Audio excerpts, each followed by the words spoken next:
नमस्कार, आप देख रहे हैं एबी स्टार न्यूज। आपके साथ मैं अंजलि आप सभी का स्वागत करते हैं उत्तराखंड के हमारे से बुलेटिन हमारी देवभूमि में। पहली खबर उत्तराखंड के डोईवाला से है, जहां पर केंद्र सरकार की योजनाओं को लेकर के ग्रामीणों में कई तरह के सवाल उठ रहे हैं। आपको बता दें कि दरअसल केंद्र सरकार द्वारा गरीब और बेघर परिवार को आवास उपलब्ध कराने की योजना चलाई गई थी, जिसे प्रधानमंत्री आवास योजना का नाम दिया गया। पर ग्राम पंचायत माजरी ग्रांट के चांडी प्लांटेशन के लगभग 40 परिवारों को आवास योजना के तहत ही अनुदान राशि की पहली किस्त उनके खाते में दे दी गई है।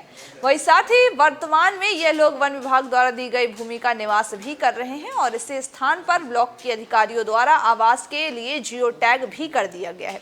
पर अब ब्लॉक प्रशासन द्वारा इस भूमि पर आवास बनाए जाने की वन विभाग की एनओसी मांगी जा रही है, जिससे कि नाराज ग्रामीणों ने मजारी के ग्रांट के उप प्रधान रामचंद्र के नेतृत्व में प्रदर्शन शुरू कर दिया है और साथ ही एसडीएम को ज्ञापन भी सौंपा है। वहीं ग्रामीणों ने 3 दिन के अंदर ही माने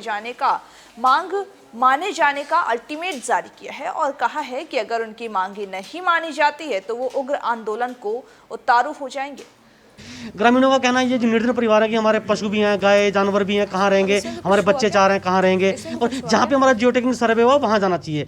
और इनका कहना ये भी है, ये हमें वन विभाग द्वारा 4 बीघे के पट्टे आवंटन किए गए हैं, 4 बीघे के पट्टे आवंटन किए गए हैं। और पूर्व जो उप जिलाधिकारी महोदय लक्ष्मीनाथ चौहान सर थे, उन्होंने पटवारी जी को साथ में भेजा था गांव में सहमति लेने के लिए कि आप आवास कहां बनाना चाहेंगे। तो ग्रामीणों का कहना है कि हम यहीं बनाना चाहेंगे जहां हम लोग रहते हैं। और अब हमने इस मामले में माननीय प्रधानमंत्री जी, माननीय मुख्यमंत्री जी और जिलाधिकारी महोदय को भी हमने ज्ञापन दिया है। और आज माननीय उप जिलाधिकारी महोदय जी से हम ज्ञापन देने के लिए आए हैं। अगर हम 3 दिन का समय है, हम मैम को बोलेंगे 3 दिन के अंदर हमारी मांगों पर कार्रवाई होती है तो ठीक है, नहीं तो हम लोग धरना प्रदर्शन करने पे मजबूर होंगे। इस समय जो ग्राम प्रधान है वो पता नहीं क्यों इस चीज़ को तूल दे रहा है कि हमको वन विभाग से एनओसी चाहिए, जबकि गवर्नमेंट के द्वारा वहाँ पर सड़क बनाई गई है, बिजली वहाँ पर है, शौचालय वहाँ पर है, स्कूल वहाँ पर हैं, सारी सड़कों का निर्माण सरकार द्वारा किया जा रहा है। अगर एनओसी की आवश्यकता होती तो सब चीज़ों में होती ना।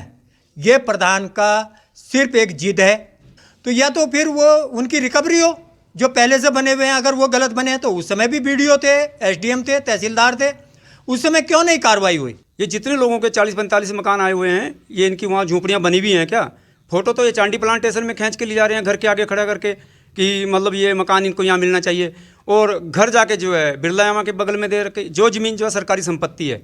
आईडीपीएल में इसी तरीके से एक मकान बनाए गए थे जो सरकार द्वारा तोड़ दिए गए थे। तो इन्हीं के साथ में भी यही होना है। अगर वहाँ पे जाते हैं ये लोग, जब गवर्नमेंट को सरकार को ज़मीन चाहिएगी तो तत्काल इन्हें हटा दिया जाएगा। तो जो ग्राम प्रधान है हमारे श्री अनिल प्रधान जी, ना जाने वो क्यों इतनी जिद पे अड़े हुए हैं, जिन पे कोई जो कोई भी एनओसी नहीं मांगी गई है। वन विभाग से भी हमारी बात हुई है, वन विभाग वालों ने कहा हमें कोई एतराज़ नहीं है, हम गरीबों के साथ खड़े हैं, गरीबों का मकान वहीं बनना चाहिए जहाँ पे उनका घर है। अगली खबर उत्तराखंड के सरोवर नगरी नैनीताल से है, जहां पर आपको बता दें कि फड़ को लेकर पर्दाफाश किया गया और व्यवसायियों को इसको लेकर के निर्देश भी दिए गए हैं। सरोवर नगरी नैनीताल के पंत पार्क के समीप अवैध फड़ लगे व्यवसायियों में उस समय अफरा तफरी मच गई जब एसडीएम नगर पालिका व पुलिस टीम मौके पर जा पहुंचे। यहाँ आपको बता दें कि सरोवर नगरी नैनीताल में नगर पालिका द्वारा 121 व्यवसायियों को फड़ लगाने की अनुमति दी गई थी और उसके बाद भी जमकर अवैध रूप से कई व्यवसायियों द्वारा फड़ लगाए जा रहे थे। बार बार चेतावनी देने के बाद भी व्यवसायियों को कोई फर्क नहीं पड़ रहा था। अब 2 टूक प्रशासन ने यह कह दिया है कि अगर जिन लोगों को पालिका द्वारा फड़ लगाने के लिए कहा गया है, इनके अलावा अगर किसी ने फड़ लगाया तो उसके ऊपर कार्रवाई होगी।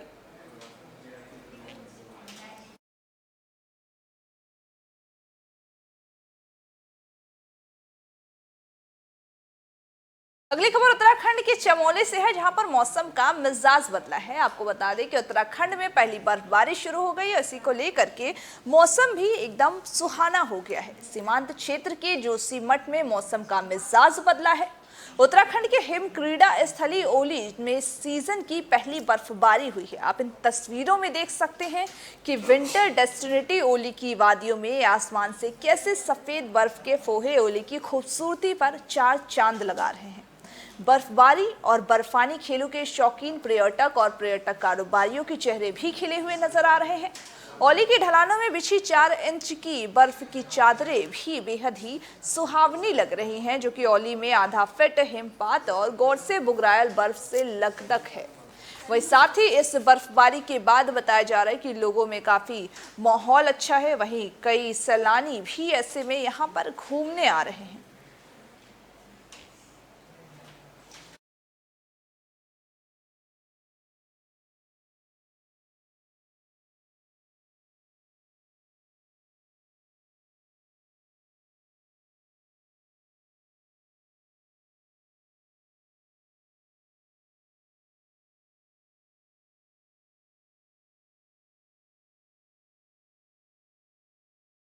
अगली खबर उत्तराखंड के नैनीताल से है, जहां पर औचक निरीक्षण किया गया। आपको बता दें कि वीडी पांडे ने यह औचक निरीक्षण किया है। सरोवर नगरी नैनीताल के राजकीय वीडी पांडे अस्पताल का कुमाऊं आयुक्त दीपक रावत ने औचक निरीक्षण किया है। इस निरीक्षण को लेकर के वार्डों के सभी पटलों को बारीकी से निरीक्षण किया है। आयुक्त कुमाऊं रावत ने अस्पताल के कार्यकलापों से भी संतुष्ट होते हुए नजर आए हैं। उन्होंने कहा है कि प्रदेश के मुख्यमंत्री के निर्देश मिले उन्हें कि जहां जहां जनहित के कार्य किए जाए उनका निरीक्षण किया जाए, जिससे कि आम जनमानस को कोई भी परेशानी न हो। वहीं रावत ने अपने सभी अधिकारियों को भी निर्देश दिए हैं कि सरकार द्वारा दी जा रही सुविधाओं से कोई भी वंचित न रह पाए। कि मौके पे कोई दिक्कत तो नहीं आ रही है। उसी क्रम में बीडी पांडे का आज मैंने एक इंस्पेक्शन किया और ऑन द होल मैंने जो फंक्शनिंग देखी अस्पताल की वो मुझे अच्छी लगी। और इनफैक्ट जेनरिक दवाइयाँ मैं देखने गया था, उनका स्टॉक पर्याप्त था, बाकी एसेंशियल ड्रग्स का स्टॉक पर्याप्त था, स्पेशलिस्ट हमारे पास हैं, अल्ट्रासाउंड भी यहाँ पे हो रहा है, मैन पावर अवेलेबल है, साफ़ सफाई की कंडीशन भी अच्छी थी। इसमें केवल मेरा ये निर्देश यहाँ पे जो पीएमएस साहब है उनको केवल इतना है कि जो हमारी चीज़ें फैसिलिटीज़ हैं वो रनिंग रहें। कई बार ऐसा होता है कि हम लोग रूटीन में काम करते रहते हैं, कुछ चीज़ें छूट जाती हैं, जैसे गीज़र का थोड़ा सा इशू है, टॉयलेट्स अच्छी कंडीशन में हैं, इनको वो देखते रहेंगे तो हमारी जो फैसिलिटीज़ें बनी रहेंगी। इनके जो पब्लिक नंबर्स हैं उनका डिस्प्ले अच्छा हो, इमरजेंसी में किसी को यूज़ करना, भी बर्फ़ पड़ने वाली आप जानते हैं, कोई आपदा आ जाएगी, एक्सेस होना चाहिए, एम्बुलेंसेज हमारी रेडी मोड में रहें, क्योंकि कई बार हायर सेंटर में रेफर। अगली खबर उत्तराखंड के रुड़की से है, जहां पर मेयर और पार्षद के बीच में विवाद देखने को मिला। दरअसल आपको बता दें कि नगर निगम रुड़की में चल रहे मेयर और पार्षद के बीच का विवाद थमने का नाम नहीं ले रहा है। लगातार तीसरे दिन भी इनका विवाद जारी रहा। नगर निगम के 2 दर्जन से भी ज्यादा पार्षदों का विरोध आज भी जारी रहा। वहीं बोर्ड की बैठक करवाए जाने की मांग को लेकर के पार्षदों ने मेयर कक्ष के बाहर प्रदर्शन किया है और पार्षद दरी डाल करके वहां धरने पर बैठे हैं और साथ ही मेयर के खिलाफ भी जमकर नारेबाजी की गई है। ऐसे में मेयर जानबूझकर, ऐसा कहा गया है कि पार्षदों का आरोप है कि मेयर जानबूझकर बोर्ड बैठक नहीं करवाना चाहते हैं, जिसके कारण शहर के विकास कार्य भी रुके हुए हैं। पार्षदों ने एक बार फिर से मेयर को भ्रष्टाचारी बताया है और साथ ही जमकर नारेबाजी भी की है और ये धमकी दी है कि अपने आंदोलन को वो लगातार तेज रखेंगे। भ्रष्टाचारी बताते हुए उन्हें नारेबाजी उनके खिलाफ करते हुए आपको बता दें कि दरअसल ये धरने पर बैठे हैं। मेयर गौरव गोयल के ही कक्ष के बाहर ये धरने पर बैठे हैं। अगर उन्होंने 2-4 दिन का हम अल्टीमेटम दे रहे हैं, अगर धरना ना, ये बोर्ड की मीटिंग ना कराई तो हम रुड़की के अंदर जगह जगह धरने देंगे।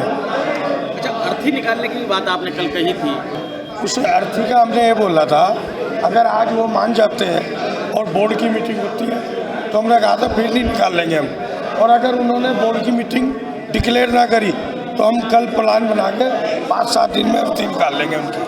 हमारे बेबी खाना ने कहा था कल हम धरने पर बैठेंगे, बोर्ड की मीटिंग नहीं हुई है, इस कारण हम धरने पर बैठे हैं। जैसे 2 साल में केवल 2 ही मीटिंग हुई है, इसमें कार्य बाधित हैं। जैसे बहुत चीज़ें हैं, वेंडिंग जोन का इसमें मामला है, टैक्स का मामला है, और क्या नाम है लीज का मामला है। ये नहीं कि केवल इसमें निर्माण होते हैं, बोर्ड की मीटिंग में पूरी रुड़की के विकास के लिए कार्य के लिए होते हैं। मगर मेयर साहब की पता नहीं मंशा क्या है कि रुड़की का विकास नहीं होना चाहते, देखना चाहते हैं, तो ये बोर्ड की मीटिंग नहीं कर रही है। इसलिए हम आज सारे पार्षद करके यहाँ बैठे हैं और मेयर साहब अभी तक हमारे पास कोई भी एक बार बात कर। अगली खबर उत्तराखंड के डोईवाला से है, जहां पर अंबेडकर जयंती मनाई गई है और साथ ही लोगों ने बाबा अंबेडकर के पुण्यतिथि मनाई है, वही पुष्पमाला उनके अर्पित करके श्रद्धांजलि भी अर्पित की है। डोईवाला धर्मचुक स्थित भीमराव अंबेडकर पार्क में संविधान निर्माता बाबा भीमराव अंबेडकर की पुण्यतिथि पर तमाम राजनीतिक और सामाजिक लोगों ने पुष्पमाला अर्पित कर उन्हें श्रद्धांजलि अर्पित की है। वहीं आम आदमी पार्टी के नेता गणेश कोडियाल ने भी कहा है कि बाबा साहब भीमराव अंबेडकर ने देश को संविधान दिया है। आजादी के बाद बाबा साहब को देश को दिया गया योगदान अतुलनीय है। उन्हें देश में योगदान ये दिया गया है और उन्होंने देश से छुआछूत के भेदभाव को भी खत्म किया है। हमें उन्हें उनके बताए हुए मार्गों पर चलना चाहिए।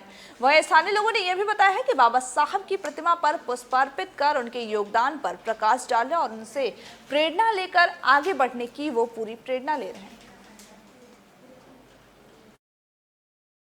बाबा साहब का जो योगदान देश के प्रति रहा, संविधान के निर्माता, और जो ये भेदभाव की राजनीति होती थी उसके लिए उन्होंने बहुत बड़ा आंदोलन चलाया था। तो उस बाबा के त्याग को हम कोटि कोटि नमन करते हैं और हृदय से उनका हम नमस्कार करते हैं। बाबा साहब हमेशा हमारे दिल में रहेंगे और हमारे आदर्श हमेशा हमारी आदर्श रूप में रहेंगे। उस संविधान की कॉपियाँ हमारे अन्य कई विकसित देशों ने की हैं। भारत के संविधान की कॉपी, बाबा साहब ने एक ऐसा संविधान रचा भारत देश के लिए। और बाबा साहब पहले कानून मंत्री भारत के रहे। 6 दिसंबर 1956 को आज ही के दिन उन्होंने दिल्ली के अंदर आखिरी सांस ली। एक बहुत बड़ा जो झटका देश को उस समय लगा और उनकी कमी आज तक देशवासियों को खलती है। बाबा साहब ने पूरे भारतवर्ष के लिए बहुत कुछ किया, जो मैंने अभी पहले कहा कि शब्दों में बयान। उत्तराखंड के हमारे इस बुलेटिन हमारी देवभूमि में बस इतना ही। मुझे दीजिए इजाजत और तमाम बाकी खबरों के अपडेट्स के लिए बने रहिए हमारे साथ और देखते रहिए AB स्टार न्यूज़, क्योंकि यहाँ खबरों का सिलसिला लगातार जारी है।